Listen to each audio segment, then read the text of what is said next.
Hey everyone, Matt here and welcome to tonight's video. Hope you're all doing very well. In tonight's video, we're going to be talking about a fragrance that comes from Revlon. And just before I review this fragrance, I just want to say this is a scent that has been in my collection for a few weeks now, and I wanted this fragrance based on the history of it, but also the fact that it has so many good reviews, and it is Ciara by Revlon. Stay tuned.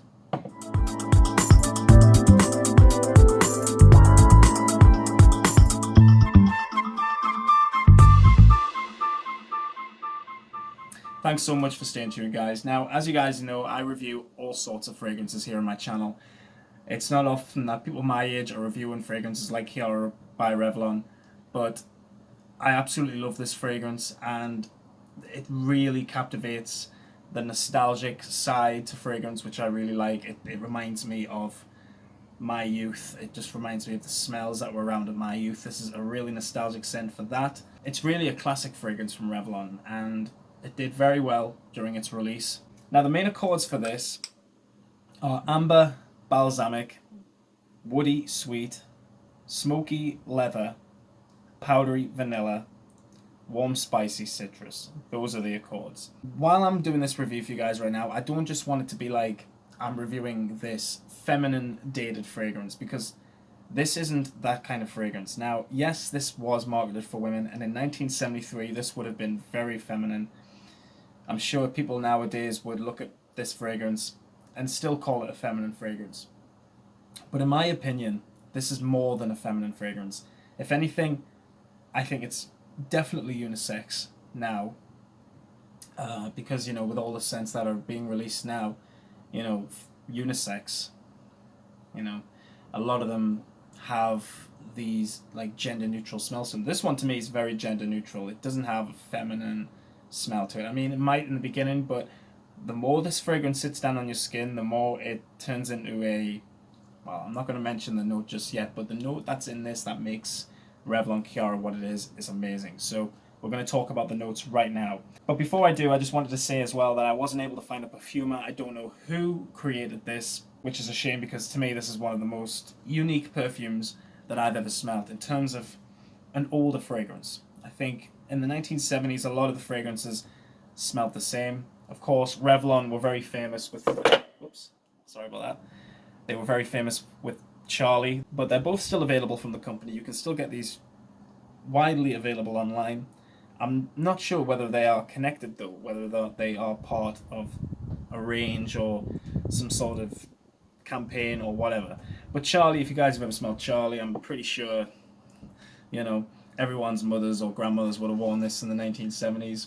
It's a very strong floral. It's a floral chypre, but it has a lot of aldehydes in it.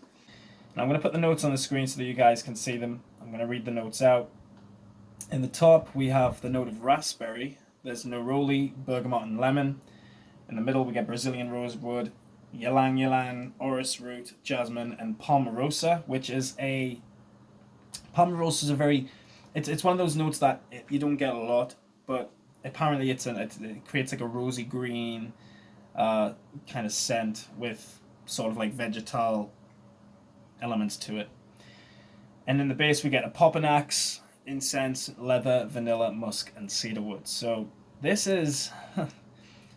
it isn't exactly a good example of old fragrances using so many notes. I could name many other fragrances that feature many more notes than this, but I think the notes that are in this create this very nice scent, in my opinion. Now, I've sprayed it twice on my hand. I don't know which one I sprayed first, so I'm going to spray a new spray right here on my hand, guys, and we'll judge the opening. And we'll talk about the dry down on my other hand. So, looking at the notes, this fragrance is a very unusual scent because of all the other notes that are in here. You've got that neroli, that bergamot, that lemon, ylang ylang, jasmine, popanax, incense, vanilla. These are all really classic notes. But raspberry is a scent that it's not a note that I'm usually able to pick up on, especially in a fragrance like this. But when you first spray this, you do get this floral scent It is a little bit citrusy, but it's mainly going in towards this floral direction.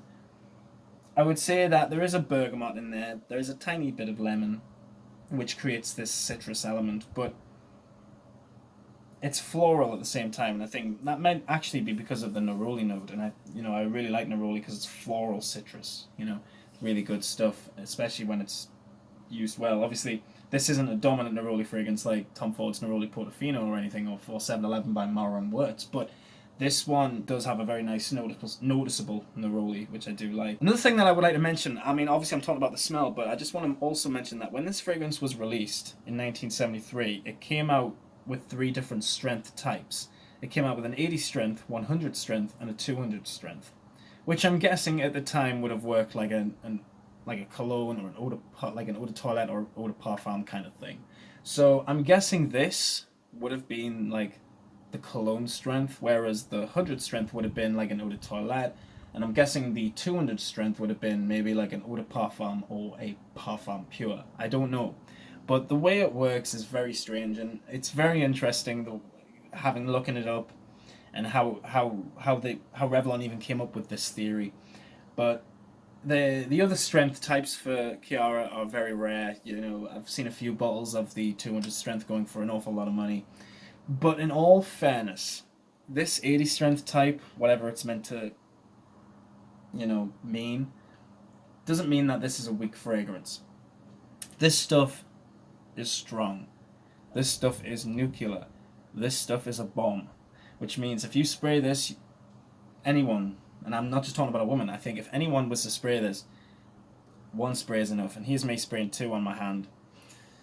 I can already smell it in the air, and it's just this strong floral with this incense, which is probably the most dominant note in the fragrance. Well, it's a bit of a mixture really between the ylang ylang, the opoponax, and the incense, because once the fragrance is taking about, well, really about 30 minutes really, because the fragrance lasts for hours. But once the 30 minutes are up, the fragrance gets softer, and the opoponax, which smells very resinous, very rich in this, mixes with a little bit of this smoky incense, and it creates what I personally think a bit of a Nag Champa incense kind of scent. Now, looking on reviews of Fragrantica, a lot of people have mentioned Nag Champa. Now, Nag Champa is a type of incense smell. Of course, I'm not hugely knowledgeable when it comes to types of incense, but I've used incense sticks in the past, the cones and, other types of incense products, and I really do enjoy using incense. It's just been a long time, and I've used Nag Champa scented incense, and this has that aroma to it. I can't exactly remember the type of brand of incense sticks that I was using at the time that makes me think of the fragrance. I'll post a picture of it on here in case I do remember it when it comes to me editing back. This really captures that Nag Champa incense type of aroma to me, which I'm sure in the 1970s, 80s, maybe even in the 90s as well, this would have smelled completely feminine. But once the fragrance is really drying down, the fragrance itself doesn't really have a gender to it. Usually, if you smell a fragrance, you can tell it's for a woman. These days, you can usually tell if a fragrance is worn, or if a fragrance is made for a woman, or if a fragrance is made for a man. This one really doesn't have a label for it. There's nothing on the bottle. I've even got the box to show you as well, guys, which is right here. There's nothing on the box that indicates that this fragrance is for women, but I just think the overall look of it is feminine itself. But it's dated. It's it has this old-fashioned 70s look to it, which was no doubt very feminine at the time. But nowadays, to me, this is a fragrance that I think men could easily get away with. I think the first spray, don't get me wrong, the first spray, I remember when I first smelled this for the first time I sprayed it,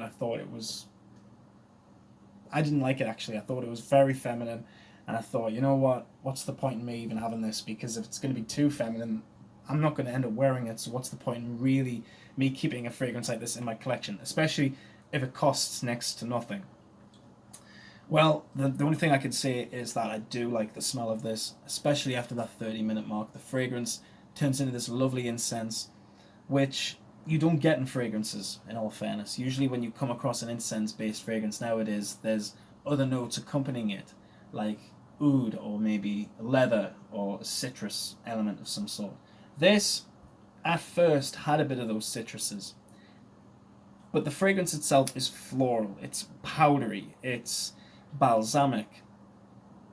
It's a very rich scent, and I think for the amount of money that it costs, you're getting a really good scent here. Just know that when you smell this, you're not going to be getting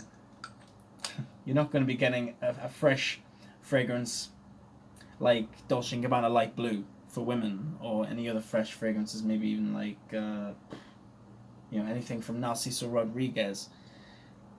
Fragrances that are marketed towards women now smell very different to how they were in the 1970s. Now we get like a sweet floral, fruity kind of side to feminine fragrances nowadays. Back in the 70s, there was a bit more roughness. There was a bit more, what's the word? There was a bit more of a nobody gave a shit kind of attitude in the 1970s, which meant people could just throw in whatever kind of notes they could to create these scents. At the time when the perfumer was making this, again, I don't know who it is, I would love to know who it was. It would make sense if the original perfumer was Charles Revson, because I believe, because he's one of the brothers who founded the company, I believe he was a perfumer, and he had his own perfume company, I believe, in the late 60s and early 70s. Because I own a fragrance that he made called Carissa, which is just a floral bomb. It actually smells very similar to Charlie, so maybe he started out making fragrances first before they got like an actual perfumer. I don't know, but I'm guessing that this would have been created maybe by Charles Revson himself. I don't know. It doesn't mention anything, but that's what I'm going by, because I've looked up a bit of information about him, and he did have his own company, and he was a perfumer. So I'm just throwing that out there. I don't know for certain, but this is a very, very nice fragrance, and I think going past the opening, how I said it could be a little bit harsh, a bit floral. You can judge it a little bit too quickly. Give the fragrance literally just a couple of minutes, and it turns into this beautiful dark incense with a ylang ylang note, which it's one of my favorite florals. I love ylang ylang, and yeah, just a lovely powdery fragrance, which I absolutely love. So, if this review's done justice, let me know in the comments below. I wasn't really prepared with this review, guys. This is a scent that I've wanted to review for a while, because, as you guys know, I like to review all sorts of fragrances, not just fragrances for men, not just vintage fragrances for men, but vintage fragrances that went into the female direction as well, because a lot of the fragrances that came out years ago for women were very interesting. A lot of the notes that they had in them were very interesting, and nowadays a lot of them could be considered unisex. I will do a video in the near future, guys, if you would like to see a fragrance video done on some of my vintage perfumes that could easily be worn for men nowadays. If you guys would like to see that, let me know. But yeah, that is my review really for Revlon Ciara. I've just realised it's getting really dark and the lighting's terrible at the moment because I've changed the setting on my phone, so I think I'm going to regret this when it comes to the editing, but